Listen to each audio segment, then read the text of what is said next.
back in the WPA days, the Depression, there were bandstands, fixed bandstands in different parks, so that the schedule was set up at the beginning of the season. And on Wednesday night you were in Maplewood Park, on Saturday night you were in Ontario Beach Park, Sunday night you were at Genesee Valley, and then other places in between. But those were fixed locations. The bandstand in Genesee Valley Park was made of wood in the shape of a gigantic shell, and the sound was beautiful. The others were made of cement. In fact, they've had orchestras that performed in these various parks. Now, the last bandstand as such is the one at the Highland Ball. And you know how that's built.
We're talking to John Cummings today, who is the conductor of the Rochester City Parks Band, right? Correction.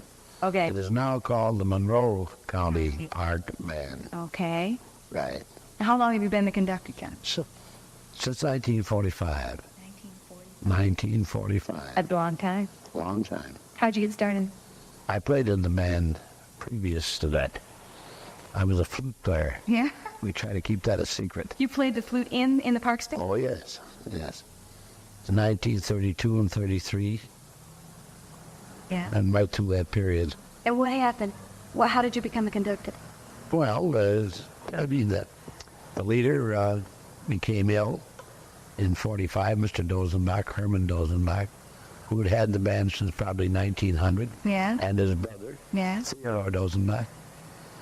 And they picked on me, and I started, and I've been there ever since. Well, how many years have you been a working musician?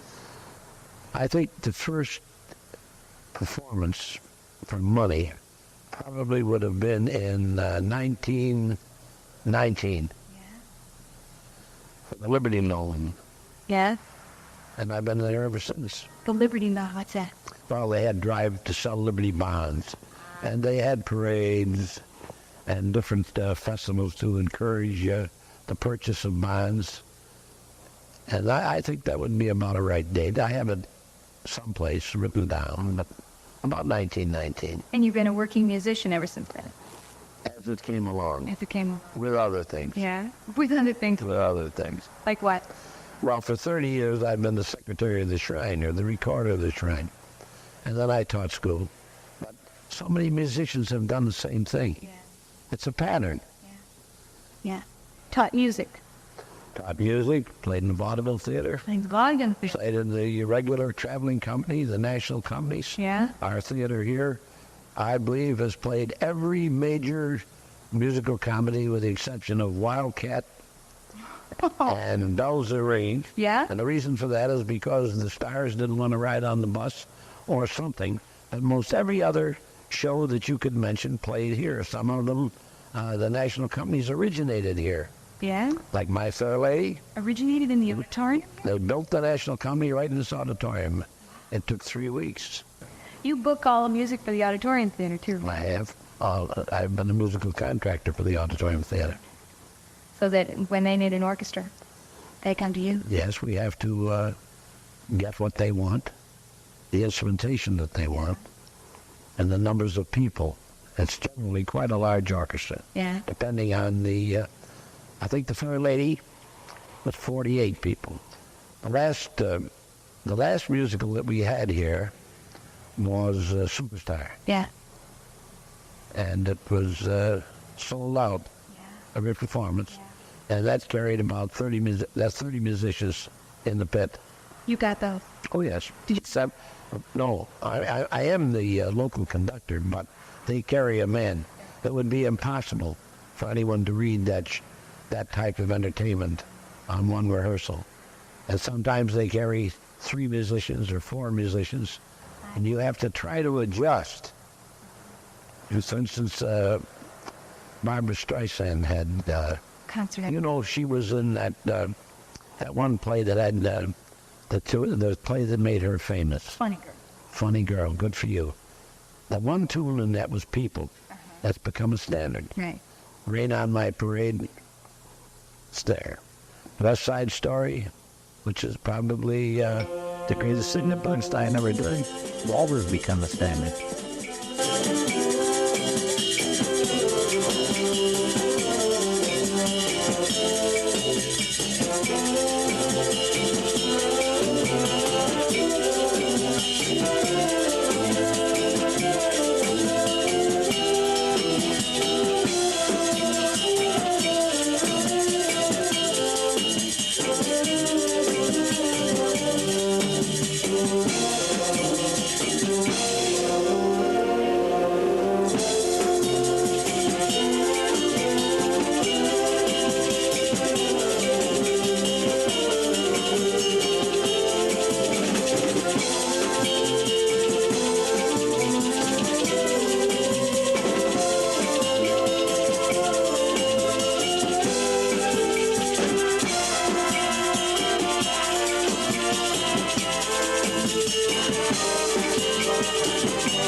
the type of thing you have to reach for. Mm-hmm. Some of the musicals still hold. Gigi, Sound of Music, My Fair Lady, On a Clear Day, Yeah. Applause. Yeah. New one. But you can't do the Student Prince, you can't do the New Moon, you can't do the Desert Song, you can't do that. The King and I had been reborn. That's true. So you have to watch. What else is coming out that's new? I don't know. You watch, you try to see something. I don't know of anything on Broadway right now that we could use. Many of those musicals, the scores, people... No Sondheim, huh? Companies, quiz. Not popular enough. If we hear folks whistling the tunes or singing the tunes, we're going to get it. We're going to get it. Wow. If we're lucky enough, we can pick something that they want to listen to. Mm-hmm. And that's the trick. If you want to call it a trick, it's a trick. Sure. You have to try to keep abreast. And the other musician, where rock is concerned, and disco, that's a foreign land. Foreign land. You got to get the young people. Mm-hmm. Well, what do you think a musician today who's come up through the ranks has to face as far as being a working musician in today's market is concerned? Well, there's a vast difference between the musician today and the musician of 40 years ago. And today, they're fabulous performers. Yeah. And they do everything, Yeah. especially with the doubles, the reed doubles, the brass doubles, the flugelhorn, and the trumpet. And it's an ongoing thing in the electronics. That's the biggest thing of everything. And we have to get into the coverage of the sound. What do you mean by double? What do you mean? Well, today, a reed player, a man who says, I'm a reed player, they look for him on flute, piccolo, oboe, clarinet, bass clarinet, bassoon. Gotcha. Mm-hmm. Most keyboard men play... They will play organ, they'll play electric piano, they'll play regular piano. Yeah. No, the musician today is an accomplished gentleman. His only problem is he has to earn a living. Yeah. That still kind of tough for a musician. That's right. And he'll have to do many things. Yeah. And once he's decided, he will go ahead. Mm-hmm. I see. I mean, once And you find him. to broaden himself. Yes, they have to do. What do you think of disco? Well, it's a reoccurring excellent beat. And again, the younger percussionist, or the guitar player, he has a little something that you just don't acquire with study. Yeah. And if you listen to enough of them, you can almost identify who it is that's doing that.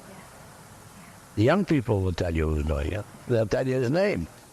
When you find young people, 5, 6, 7, 8, 9, 10 years old, that know the melodies and the lyrics and the names of all the groups, it makes you think, now there's something there. Uh-huh. And I experienced it with my own grandchildren. Yeah. I know the tunes that they like, the songs, and the thing that astounds me is they know all the words. Mm-hmm.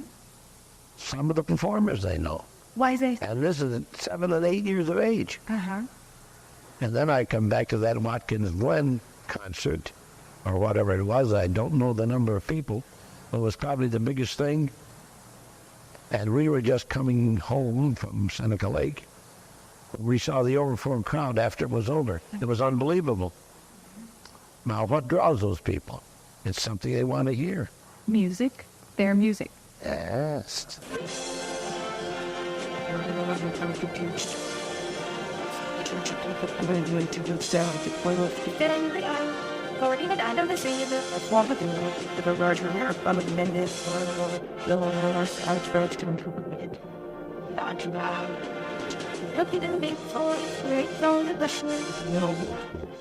There are children, young people, teenagers.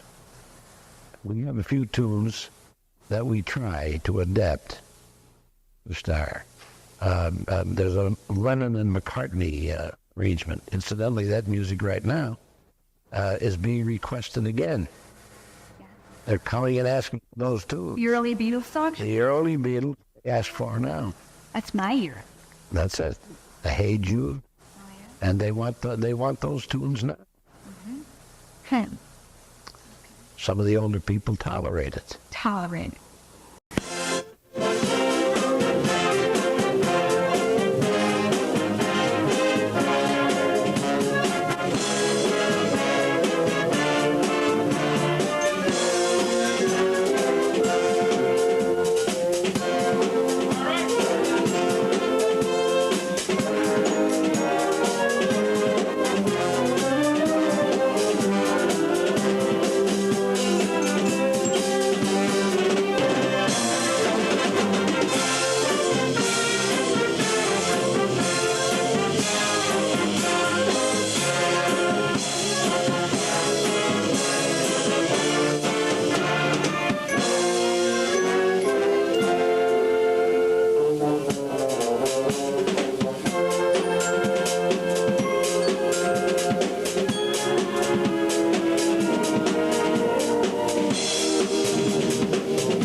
What do you find happening with when you do a tune like that? Do you arrange it so that it's sort of in the style that the Parks band has always sort of had? No, they are arranged for, and that's another point. Today, most of the arrangements are made for inside. Yeah. You see, we're an outside group, and the arrangement isn't. Most of the arrangements are not adaptable for outside, so adjustments have to be made. There have to be some doubling, and the cues have to be played.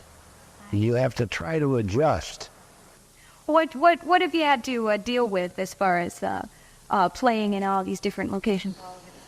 Well, primarily the thing is you fight the weather. and we have played in zero, with zero temperature, and we have played, I think, in temperatures up as far as 93, and I remember the locations. If the weather is good, we're lucky. Of course, we have some wind, and as you know, in the business that you're in, we have only a PA system. In fact, I had to learn the difference between a public address system and a sound system, which I knew nothing about. So we have just a public address system, and we have to fight Mother Nature. What has the band had to deal with as far as that's concerned? I mean, any real bloopers as far as that's concerned? We've never had an unfortunate thing. Never had an unfortunate thing. Luckily, no accidents. But we've been rained on, and we've been in the hail, and we've been in the snow. It's like the mailman. Well, we opened the skating rink in Genesee Valley Park, and we had a solo clarinet player, been with us for years, that teaches at the school here. His name is Tony Bruno, and I swear he almost froze to death. But it had to be done. It was they were going to dedicate that skating rink. One time, they played for the opening of the bridge from to Canada at the Thousand Islands. They did that, but it's terribly expensive. And were you with that?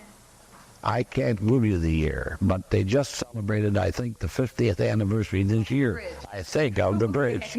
Okay, well that tells us a lot. How do you think people are responding now to Parks Band in respect to what they used to respond? Of course, the location is important. Yeah. And we perform throughout the county. Yeah. And these are preset dates, and they may be in conjunction with the colonial days, like in Pittsford. Mm-hmm. And then, of course, Andy Wolf, who has a newspaper out there, publicizes. And that is generally our opening date around maybe May 23rd, 24th. And that also coincides a little bit with the Lilac Festival. Mm-hmm. And, of course, the lilacs are really big. Mm-hmm. And we make no pretense of drawing people to the lilacs, because if you will drive through Highland Park any morning, which I do, I'm coming over here to work, and I drive through Highland Park, the people are walking through the park at 9 o'clock in the morning. The lilacs are just a natural draw. So what we do is, for the ceremonies, we probably perform 3 times for the Lilac Festival. And then the rest of the assignments are in the county, or wherever there's some special event that we could play. We could perform 50 times easily, because everybody wants to have something. Mm-hmm. But we are limited this year to 25 performances. Now we'd like to do a couple of circus tunes. One is called Bravura, that means short by double, and the other called Subnasolis, over the waves. Now these are both marches that you'd fit into most any high-flying circus act. Play a little medley of them for you now. Good.